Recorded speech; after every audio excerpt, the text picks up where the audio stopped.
Matemáticas de la Facultad de Matemáticas de la Universidad Autónoma de Yucatán. Tengo el gusto de darles la bienvenida al segundo ciclo de 2021 del webinar Red de Colaboración para la Innovación en Educación Matemática. En esta ocasión estamos presentando la quinta videoconferencia en la que se presentará como ponente al doctor Javier García García, quien es profesor investigador de la Universidad Autónoma de Guerrero en la licenciatura en Matemáticas, área Matemática Educativa, maestría en Docencia de las Matemáticas y doctorado en Ciencias con especialidad en Matemática Educativa desde 2018 a la fecha. Se interesa por las conexiones matemáticas y su incorporación en el aula para la mejora de la comprensión matemática y las matemáticas en la diversidad cultural. En esta ocasión, escucharemos la ponencia Las matemáticas en la cultura Ñu Sabi, una mirada desde la etnomatemática. Sin duda, la presentación del día de hoy será muy rica para nosotros escuchar la experiencia del doctor García, en tanto que nos permitirá conocer los conocimientos matemáticos que utilizan esta cultura Ñu Sabi, y esperamos que todos estemos atentos a esta participación para poder interactuar después de la ponencia a través de preguntas directas a nuestro invitado especial. Doctor García, muchas gracias por participar en esta ocasión con nosotros, compartir su experiencia, y estamos muy atentos a su presentación. Muchas gracias. Muchas gracias, maestra Isabel, por la presentación. Agradezco la invitación que me hicieron para compartir esta ponencia con ustedes. Lamento la falla técnica que no haya podido compartir mi presentación en mi equipo de cómputo, pero espero que me puedan apoyar para ir transitando de una lámina a otra. Bien, en principio, quiero comentarles que esta presentación que realizo el día de hoy se basa sobre dos trabajos que he trabajado con mis estudiantes, uno ya publicado y otro que está apenas en proceso, pero que ambos se fundamentan desde la etnomatemática de una cultura que convive aquí en el estado de Guerrero. Esta cultura Ñu Sabi en español significa el pueblo de la lluvia o comunidad de la lluvia.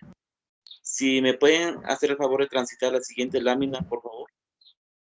Entonces, ¿por qué consideramos importante estudiar la matemática presente en una cultura nativa de nuestro país? Esto obedece no solamente a razones personales, sino también a los intereses en la investigación que muestra la literatura internacional que se ha realizado bajo diversos enfoques teóricos. Uno de ellos, la etnomatemática, que ha cobrado mucha fuerza en países como Brasil, por ejemplo, o España, en las que se han realizado innumerables trabajos que buscan rescatar y revalorar la matemática presente en culturas nativas. Si transitan la siguiente, por favor. En nuestro país, por ejemplo, existe una diversidad de culturas con sus respectivas variantes. De hecho, se reconoce la existencia de 68 lenguas indígenas en nuestro país, donde la tercera más hablada es el mixteco, que es el Tunsabi, que corresponde a la lengua que hablan los habitantes de comunidades mixtecas o Ñu Sabi. Esta diversidad cultural y lingüística que predomina en nuestro país nos indica que es importante centrarnos en estos grupos para poder conocer qué conocimientos ellos trabajan y qué conocimientos utilizan en sus prácticas cotidianas, y que seguramente esos conocimientos no son aprovechados en el contexto escolar, puesto que la matemática que predomina en esas aulas, pues normalmente corresponde a conocimientos que han sido construidos por otras culturas ajenas a la cultura de los niños que acuden a este contexto escolar. Sin embargo, es importante reconocer y apreciar que el sistema mexicano pues aún no ha logrado la incorporación plena de esos grupos en la toma de decisiones. Sin embargo, es significativo que al menos en los documentos oficiales, como los planes y programas de estudio, de nivel básico, primaria, se aborde, al menos de manera general, la pertinencia y necesidad de tomar en cuenta estos grupos. Por favor, en la siguiente lámina.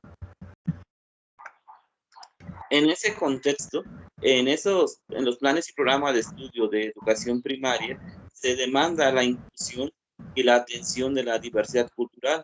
Entre otras cosas, plantea, por ejemplo, retomar actividades que son conocidas por todos, actividades que corresponden a su contexto. Estas, si se tomaran en cuenta, pues permitiría lograr un aprendizaje más significativo para los estudiantes de nivel básico que acuden a estas aulas. Por otra parte, la etnomatemática, en tanto programa de investigación, pues se ha consolidado como un referente importante para estudiar los conocimientos que emergen en prácticas de diversos grupos culturales alrededor del mundo. Como comentaba hace rato, la literatura indica que se han hecho muchos esfuerzos en otros países, por ejemplo en Brasil, Costa Rica, España, entre otros, bajo esta corriente teórica. En nuestro país, desde la literatura o desde nuestra disciplina, que es la matemática educativa, pues existen pocos trabajos con este enfoque. Sin embargo, hay instituciones como la UPN, por ejemplo, donde se forman profesores para el medio indígena, donde mayormente utilizan esta corriente teórica como fundamento para los trabajos que desarrollan. Y esto se puede visualizar en las tesis que ellos realizan. Sin embargo, pues requiere mayor divulgación para conocer los alcances y limitaciones de estos trabajos que se realizan al seno de esta institución. Sin embargo, es significativo que en nuestro país existan trabajos, al menos en esa institución, donde se tome en cuenta la práctica de diversos grupos indígenas que predominan. Eso no quiere decir que bajo otra corriente teórica no se haga, sino que lo que señalo es que desde el enfoque de la etnomatemática son escasos los trabajos en nuestra disciplina. Si pueden transitar a la siguiente, por favor.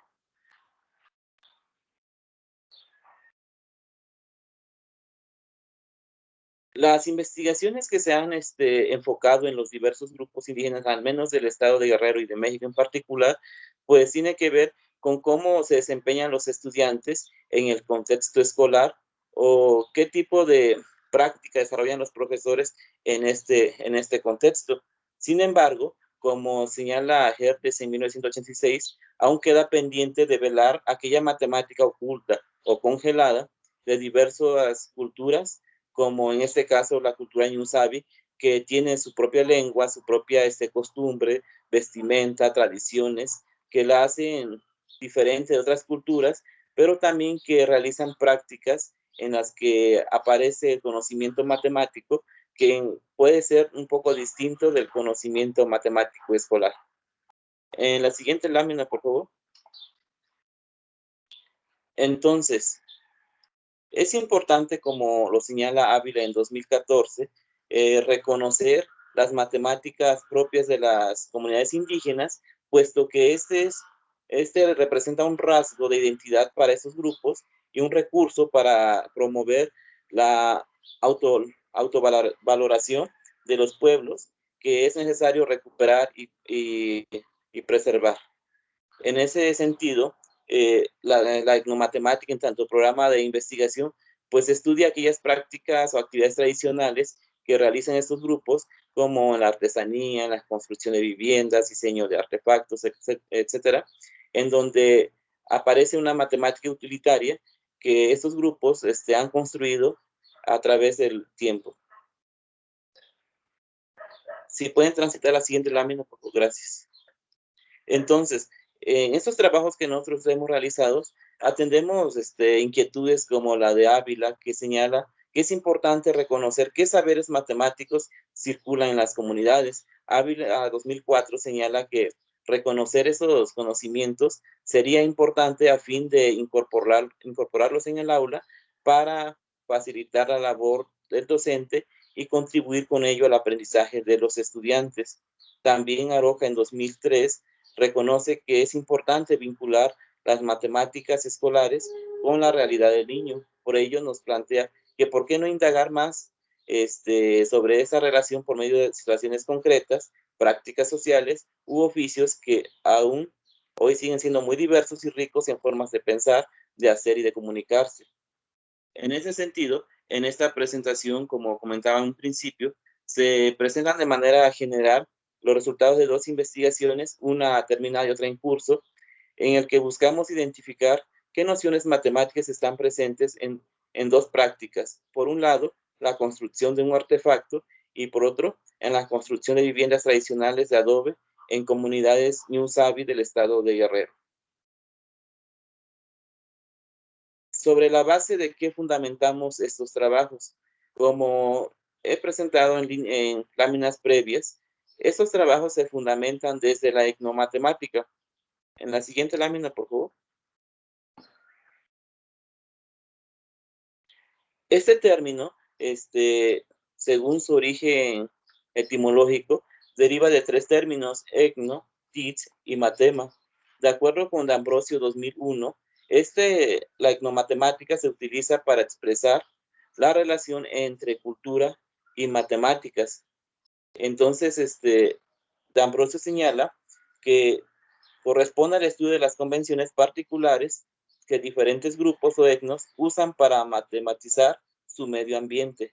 Por su parte, Rosa y Orein 2016 indican que la etnomatemática se ocupa de los motivos por los cuales miembros de culturas específicas, que ellos reconocen como etno, desarrollan a lo largo de la historia las técnicas e ideas de medición, cálculo, inferencia, comparación y clasificación, que son las TICs, que les permiten modelar entornos y contextos naturales y sociales para explicar y comprender esos fenómenos, es decir, donde aparece la matema.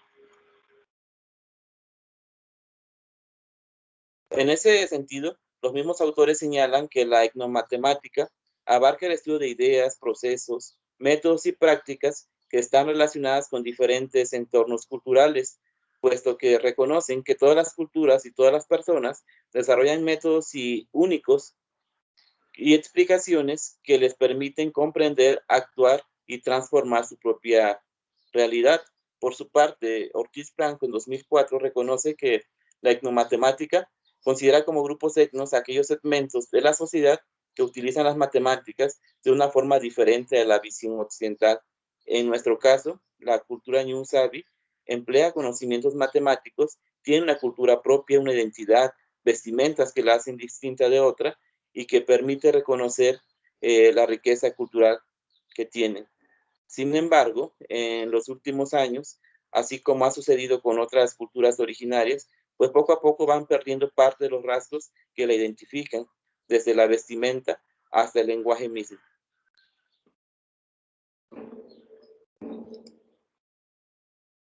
Entonces, este trabajo se fundamenta por una parte en la etnomatemática en tanto programa de investigación y por otra parte considera las actividades que Bishop denomina como actividades universales, que indica, de acuerdo con este autor, en cualquier cultura, esas actividades aparecen y en ellas están inmersas las matemáticas que esos grupos culturales pueden utilizar o utilizan en función de las diversas prácticas en las que intervienen. Estas actividades son las de contar, localizar, medir, diseñar, jugar y explicar. Entonces, estas actividades, de acuerdo con Bishop, aparecen en diversas culturas de distintas maneras y que permiten reconocer o apreciar las matemáticas que están presentes en ella. Ahora bien, ¿cómo se realizaron estos estudios? Estas investigaciones que se están presentando fueron de corte cualitativas y emplearon como método a la etnografía. Este método o este tipo de investigaciones, de acuerdo con Piña en 1997, pueden tener variaciones de acuerdo con su enfoque, pueden relatar las actuaciones de una unidad social, en nuestro caso, de una comunidad Ñusabi, o interpretar el significado de sus actuaciones, en nuestro caso, interpretar las matemáticas que aparecen en esas prácticas. De acuerdo con San Román, para la selección del objeto de investigación, esto puede estar guiada por los intereses teóricos, temáticos, o en un grupo humano concreto. En nuestro caso particular, nos centramos en una comunidad Ñusabi, en donde por un lado elaboran un artefacto llamado Wilile, que más adelante voy a explicar, y por otro lado, en una comunidad donde construyen viviendas tradicionales de adobe. Para la selección de los participantes, empleamos la técnica conocida como informantes clave que propone Martínez 2010 y utilizamos entrevistas semi-estructuradas. Es importante recalcar que esas entrevistas se realizaron en la lengua materna de los participantes. Esto porque, como comentaba hace rato, esas culturas tienen su propia lengua, pero también obedece a que realizar investigaciones en comunidades, al menos en nuestro estado, en este estado de Guerrero, es complicado acceder a una comunidad indígena y colectar información, salvo que el entrevistador sea parte de la comunidad o domine al menos la lengua de los entrevistados a fin de ganar un poco más de confianza y que ellos puedan mostrar o comunicarnos la información que uno se interesa en colectar. Entonces, nosotros realizamos esta investigación en 2 comunidades situadas en dos regiones distintas. El estado de Guerrero se divide por regiones, entonces, por un lado, en una comunidad colectamos la información sobre el artefacto porque el estudiante que me apoyó en este proceso vivía en esa comunidad, mientras que en la construcción de viviendas tradicionales también se hizo en otra comunidad donde otro estudiante vivía. Esto a fin de que, primero, pues para que los informantes nos brindaran la información que estábamos buscando. Estas entrevistas que se realizaron, insisto, se hicieron en la lengua materna de los entrevistados. Posteriormente se transcribieron al español para su posterior análisis, tomando como referente las actividades universales propuestas por Bishop y además considerando o identificando las nociones matemáticas que pudieran estar presentes en esas prácticas. Entonces, en el primer caso, en el caso de la construcción del artefacto, participaron 3 informantes claves que tienen distinto grado de escolaridad, principalmente básica, y uno que tenía nula formación académica. Mientras que en el caso de las viviendas tradicionales, participaron 5 informantes clave, 3 que tienen años de experiencia en la construcción de viviendas tradicionales y 2 más que participan en la elaboración de adobe, que es un material indispensable para la construcción de estas viviendas.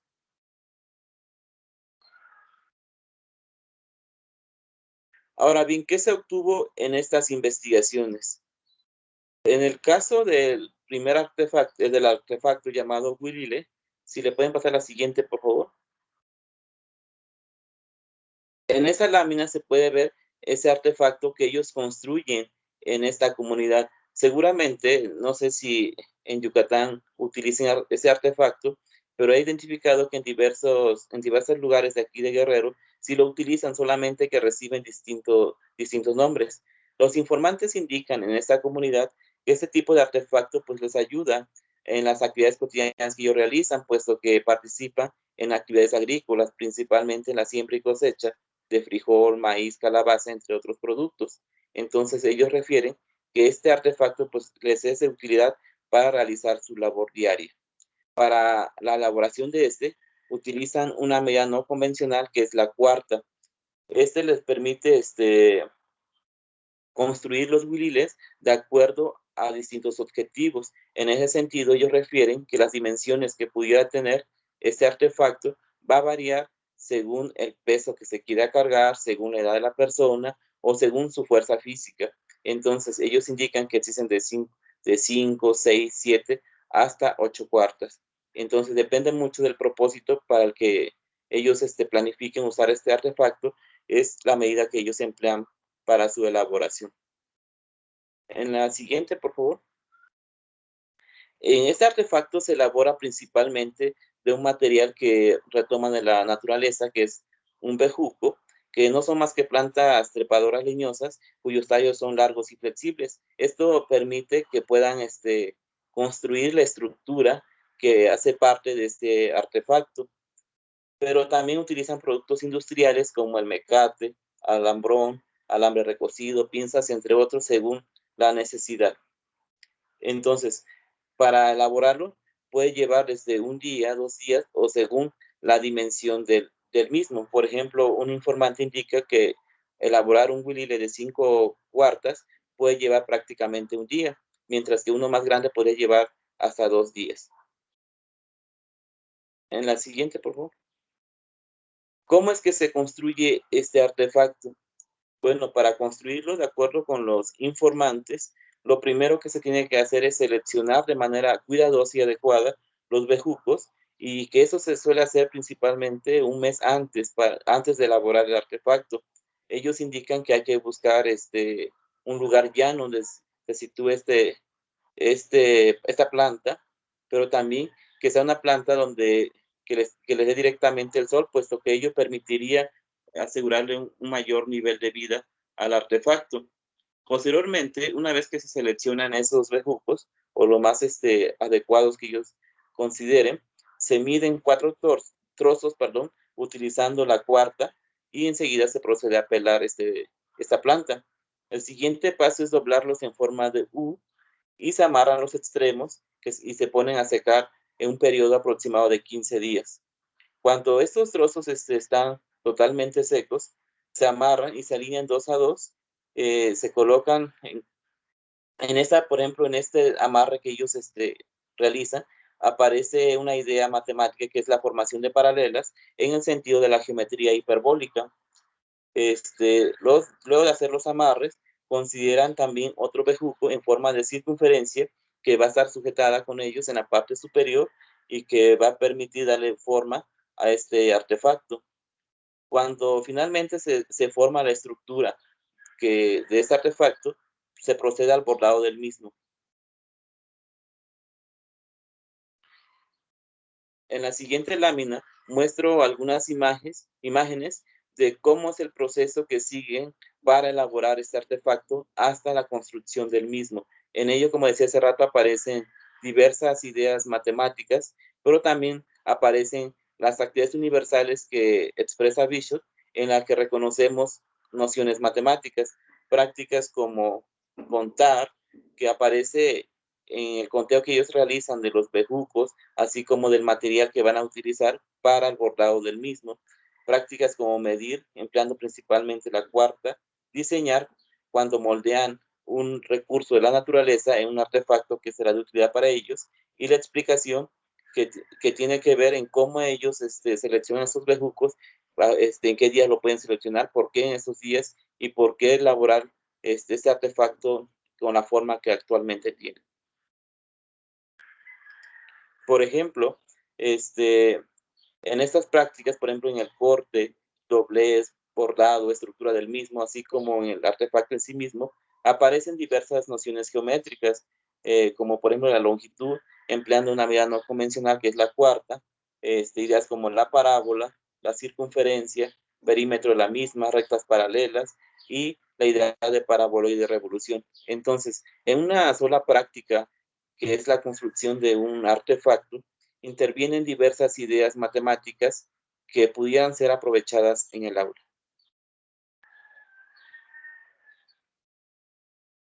Voy a tratar de ser más breve porque me queda, creo que prácticamente 2 minutos. Bien, en la segunda investigación que está en curso, estamos explorando los conocimientos matemáticos que utilizan los albañiles al construir viviendas tradicionales de adobe. En el estado de Guerrero es común encontrar principalmente en las comunidades que se elaboren las casas de adobe. Este proceso inicia con la búsqueda de la tierra adecuada para la construcción de los adobes, que no es más que buscar tierra, zacate, estiércol y otro material que va a ser mezclado para construir este adobe, que será parte fundamental de la casa. Posteriormente se hace la medición de la zona donde se realizará la vivienda y se busca la mejor posición, apareciendo ideas como la pendiente. Luego realizan la cimentación utilizando piedras. Posteriormente se realiza el pegado de adobe, se forma o se utiliza la estructura que vaya a soportar el tejado. así como la colocación en ese sentido de las vigas, zapatillas, trave, morillos, tejado, así como las puertas y ventanas. En esa lámina que le están mostrando, muestra algunas imágenes del proceso que se sigue para la construcción de esas viviendas, en la que aparecen actividades como contar, localizar, medir, diseñar y explicar, asociadas con las ideas de Bishop. Por ejemplo, la actividad de medir, pues aparece cuando los informantes claves emplean partes del cuerpo o piezas de la naturaleza para precisamente tomar la longitud de alguna parte de la casa, que puede incluir distancias largas o cortas. El diseño aparece también en cómo moldean la tierra para construir los adobes, pero también así en el diseño de puertas y ventanas, empleando medidas como la brazada y el metro.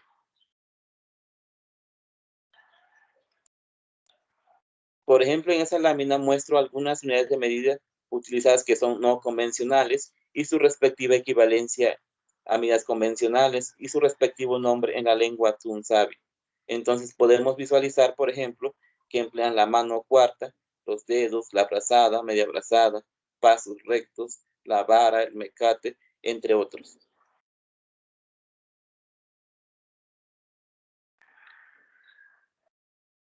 ¿Qué nos dejan estas investigaciones para reflexionar? Que, pues en principio, como reconoce de Ambrosio, cada cultura pues tiene su propia forma de realiza artes, técnicas, que permite como que entender el por qué de estas comunidades lo realizan y qué sentido cobran para ellos.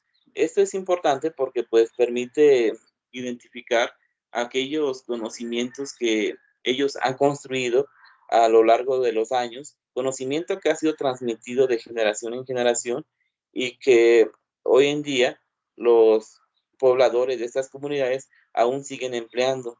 En estas prácticas, en el primer caso, que es la elaboración del huilile, por ejemplo, identificamos conocimientos matemáticos que están conectados y que permiten darle sentido a un artefacto que será de utilidad en la actividad cotidiana de los pobladores.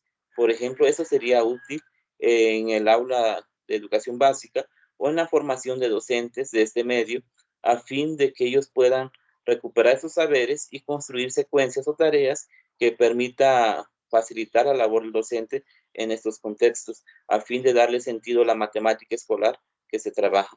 También en la construcción de viviendas, también identificamos conocimientos matemáticos y principalmente el uso de medidas no convencionales que posiblemente no aparecen en el contexto escolar. De acuerdo con Rubio, el aprendizaje de prácticas etnomatemáticas emerge siguiendo una serie de pasos. De manera general podemos decir que este aprendizaje pues, se transmite en los pueblos de generación en generación, principalmente de padres a hijos o de abuelos a nietos, y que poco a poco se va consolidando con la experiencia y con la práctica de los mismos. Normalmente en esas comunidades, los pobladores tienen nula formación académica o a lo más logran la educación básica. Entonces, hacemos nuestra la propuesta de Ávila que indica que es importante la incorporación de instrumentos, saberes o conceptos matemáticos locales como objeto de estudio en la clase de matemáticas, puesto que esto permitiría, entre otras cosas, fortalecer la identidad cultural de los estudiantes de este contexto, practicar la interculturalidad, así como lograr la conexión matemática de saberes matemáticos. Entonces, creemos que si bien esos trabajos son incipientes, podríamos establecer las bases para en futuros trabajos buscar propuestas o saber propuestas encaminadas a esos contextos. Enseguida presento algunas referencias utilizadas en esta presentación. Agradezco mucho la atención prestada.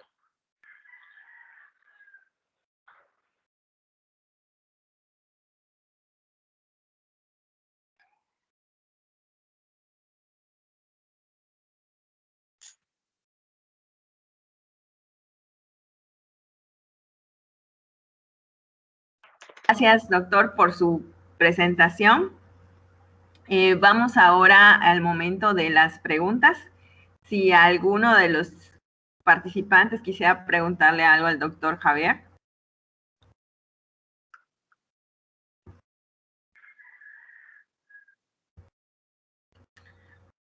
Bueno, en lo que los demás asistentes quisieran preguntar, está Miguel Ángel. Miguel, adelante, Miguel. Gracias. Buenas tardes, doctor Javier.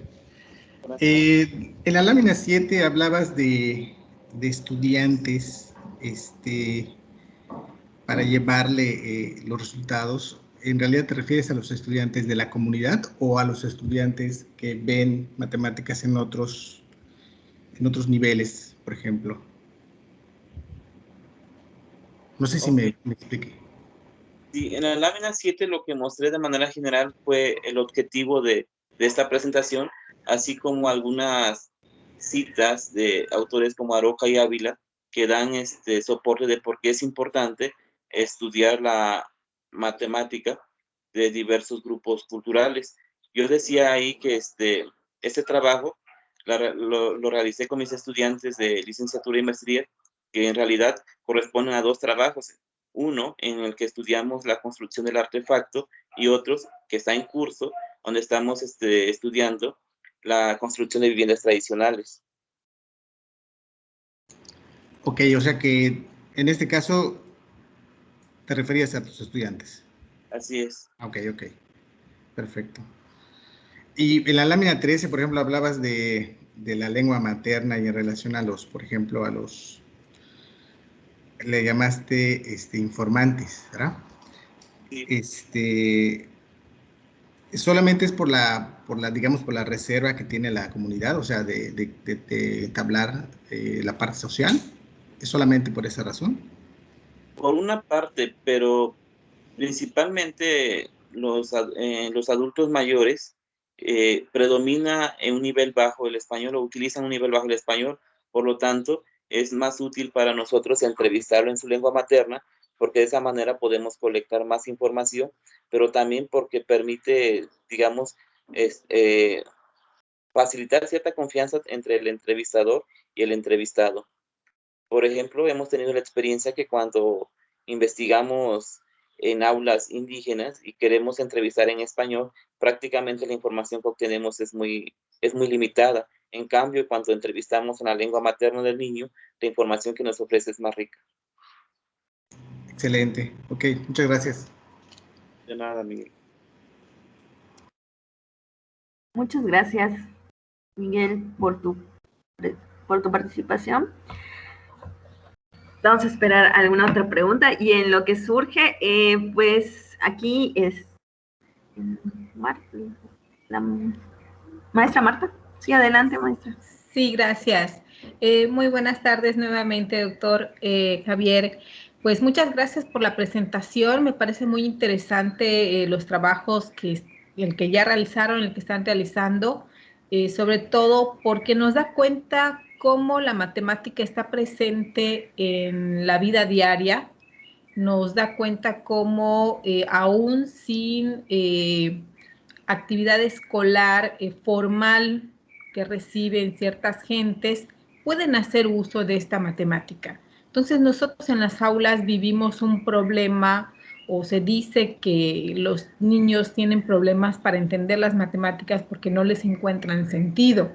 Entonces acá vemos cómo realmente acá es el inverso. O sea, acá la matemática está siendo una herramienta importante para obtener un producto que me va a ser útil en mi vida diaria, ya sea el artefacto, ya sea una casa. Entonces, creo que este tipo de trabajos, en particular la etnomatemática, eso nos da cuenta de cómo nosotros poder reconocer el empleo o cómo vive la matemática en ciertos grupos culturales y que en verdad les permite satisfacer ciertas necesidades. Sin embargo, y para allá es mi pregunta, creo que nos falta este paso de cómo utilizar toda esta información, estos resultados de investigación derivados de la etnomatemática. Bueno, usted nos mostraba cómo desde el trabajo de Ambrosio, quien inicia todo este interés por la etnomatemática hasta nuestros días, se han generado varios trabajos, pero entonces, ¿cómo podemos dar ese paso o cómo ustedes están pensando aterrizarlo? Ya nos comentó algo acerca de utilizar esto en la formación de docentes, pero ¿nos podría tal vez ampliar un poquito más? Ok, gracias, maestra Marta. Bueno, nosotros estamos pensando que, por ejemplo, en el caso del artefacto, dado que reproducir esa práctica, pues es un poco complicada, sin embargo, es posible, al menos en la educación básica, y con los niños que participan en ese tipo de actividades, porque son parte de la comunidad y conocen las costumbres, conocen las actividades en las que participan sus padres, pues pudiera ser la elaboración, por ejemplo, de maquetas que pudiera utilizar ideas análogas a las que se utilizan en la construcción de este artefacto, que es el huilile, por ejemplo. Sin embargo, en el caso de las viñas tradicionales es un poquito más complicado, pero quizás también estamos pensando que pudieras incidirse en la formación de profesores. Por ejemplo, con el estudiante que estoy trabajando en esta investigación, es profesor de una UPN que se encarga de formar profesores del medio indígena. Entonces estamos pensando que incluir algunas actividades que pudieran retomar algunas medidas no convencionales empleadas en en esta práctica, quizás pudiera ayudar a los docentes a tener un nuevo panorama para incluir esas medidas no convencionales, por ejemplo, que emplean en estas comunidades en su planificación escolar a fin de darle sentido a la matemática que realmente conoce el niño. Quizás, por ejemplo, no venga a caso, pero conviene resaltar una investigación ya realizada hace tiempo en la que nosotros identificamos que los niños que participan en prácticas cotidianas propias de su comunidad emplean diversos conocimientos utilitarios, pero que ese mismo conocimiento no lo reconocen en la matemática escolar, por ejemplo, en casos básicos como las operaciones matemáticas básicas, por ejemplo, que son la suma, multiplicación y división, por ejemplo, ellos lo emplean de una manera muy ágil, son muy hábiles para ese tipo de operaciones en prácticas en las que participan, sin embargo, pues en el aula no se aprovecha. Sí. Entonces, aunque estos trabajos que estamos realizando son muy incipientes, creemos que más adelante pudiéramos planificar mejor cómo incluir diseños que pudiera ayudar a la labor del docente, pero también diseños que contribuyan a mejorar el aprendizaje de los estudiantes de educación básica que participan en estas comunidades. Sí, creo que algo que tiene que ver con lo que acaba de mencionar es que de pronto se desarrollan habilidades matemáticas, pero porque satisfacen una necesidad específica, ¿no? Recuerdo que hay un trabajo, no recuerdo la autora, en donde trabaja con un grupo de niños de la calle, esto fue un estudio en Brasil, en donde eran muy hábiles para las cuentas, porque eran niños que vendían dulces en la calle, entonces tenían que sacar muy rápido el costo, cuánto tenían que dar de cambio. Entonces los niños eran muy hábiles, pero cuando iban a la escuela, aquellos niños que sí podían ir, pues les resultaba muy difícil, justo lo que mencionan, ¿no? Realizar sumas, restas, porque pues vaya, en ese sentido, en ese momento escolar, en el aula, pues no me está cumpliendo una necesidad. Entonces creo que por allá hay un aspecto importante que tenemos que reconocer y bueno, vaya, otra vez reconocer cómo en ciertos grupos culturales pues está presente la matemática, vaya, en todos nuestros grupos, todos somos parte de esto, pero en algunos tienen ciertas prácticas que son evidentes la presencia de la matemática. Muchas gracias, doctor. De nada, maestra Marta. Muchas gracias, maestra. Y bueno, yo igual quisiera preguntarle algo, doctor. Me pareció interesante los dos tipos de situaciones en las que se basó su estudio. Sin embargo, me gustaría saber cómo identificó esas dos situaciones para poder hacer ese estudio. O sea, ¿qué es lo que le llevó a decir, bueno, esta y esta? ¿Qué tuvo que hacer previo? Cuéntenos un poquito más acerca de eso. Bien. Bueno, este interés de analizar las prácticas, esas dos prácticas en particular, obedecen a varias razones. Primero, al trabajo que desarrollé en la maestría, enfocada en estudiar las estrategias que emplean los niños hablantes de la lengua tunsavi en dos comunidades indígenas. Esto me permitió apreciar o identificar estrategias diferenciadas en dos tipos de problemas. Problemas en contexto que derivan de manera inmediata de la actividad cotidiana en la que participa el niño, y por otro lado los problemas que se planifican en los libros de texto. Esto fue como que el origen de ese tipo de investigaciones, pero por otro, también obedece a que soy parte de una comunidad una comunidad ñusavi, en la que pues mis antepasados pues participaron en ese tipo de prácticas, y yo reconocí ese artefacto con anterioridad, pero por diversas razones ya no estuve tan cerca de esa comunidad y no sabía realmente qué tipo de conocimiento estaban inmersos. Entonces, una vez que empiezo a trabajar en la licenciatura, pues mis estudiantes me practican de algunas prácticas en las que ellos intervienen, y nos interesamos en investigar, por ejemplo, qué conocimientos se empleaban en su comunidad en la construcción de este artefacto. Como decía hace rato, este artefacto recibe distintos nombres, depende del lugar en el que se esté utilizando. Esto pues me ayudó a pues, planificar con mis estudiantes este tipo de investigaciones. En el segundo caso, en el caso de las viviendas tradicionales, también el estudiante que participó conmigo hablaba una lengua indígena, el tunsavi, pero con otra variante. Entonces, conociendo la comunidad en la que él vivía, así como las prácticas en la que participaba, le planteé la posibilidad de investigar un poquito más sobre este hecho, puesto que estas investigaciones de corte etnomatemática, como mencionaba hace rato, pues reciben poca atención, y realmente son pocos tanto los estudiantes como los investigadores interesados en ese tipo de trabajo, quizás por la dificultad que implique su realización. Entonces, en mi caso, pertenecer a una comunidad de ese tipo, pues me da el aliento para pues, retomar y revalorar las matemáticas presentes en esas culturas. Además de que mis estudiantes también hablantes de esa lengua, pues como que surgió ese interés conjunto de poder profundizar en esos conocimientos que emplean, y sistematizarlos y producir alguna tesis enfocada en estos grupos para revalorar la matemática que emplean, pero también darle realce a la comunidad de la que ellos hacen parte. No sé si Muchas gracias. Sí, no sé si alguien más quisiera comentar algo o preguntar.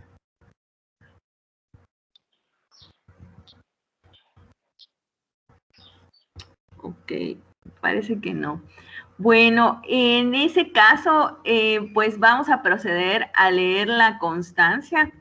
Agradecemos mucho la participación del doctor Javier García García.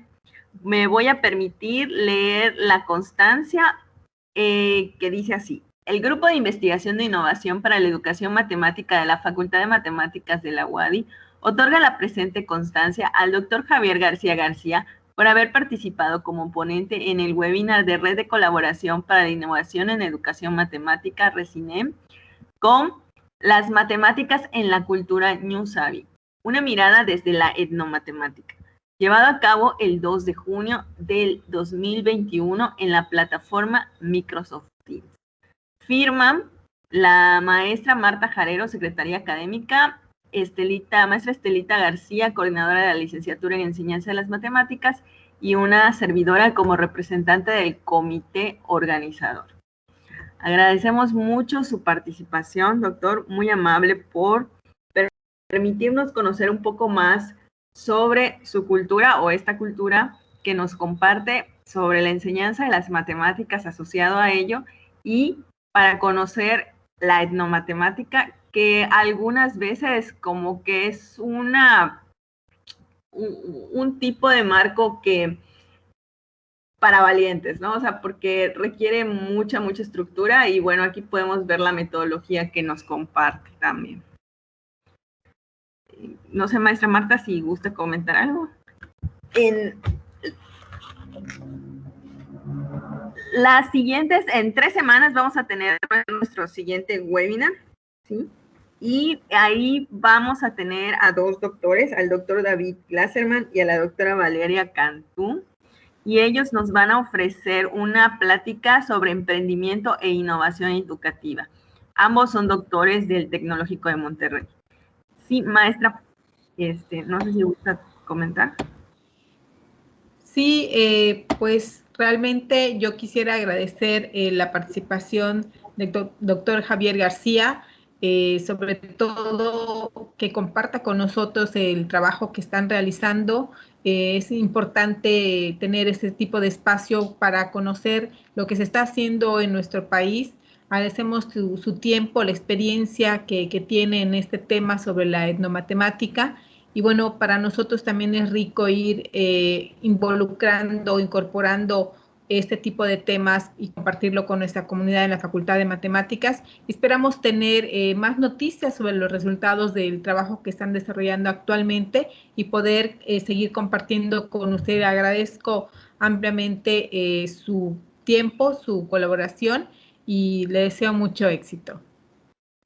Muchas gracias, maestra. Gracias por la invitación y espero participar en algún otro momento con ustedes. Gracias.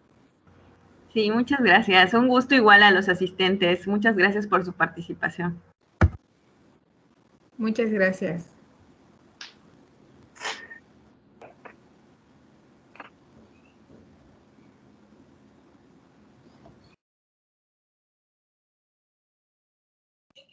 Gracias, hasta luego.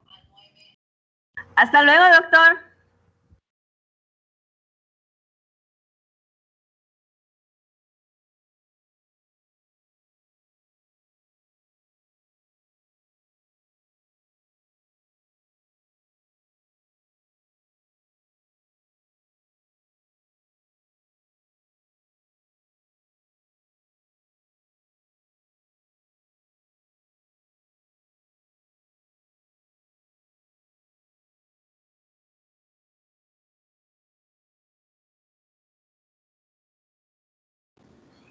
Hasta luego, Isa.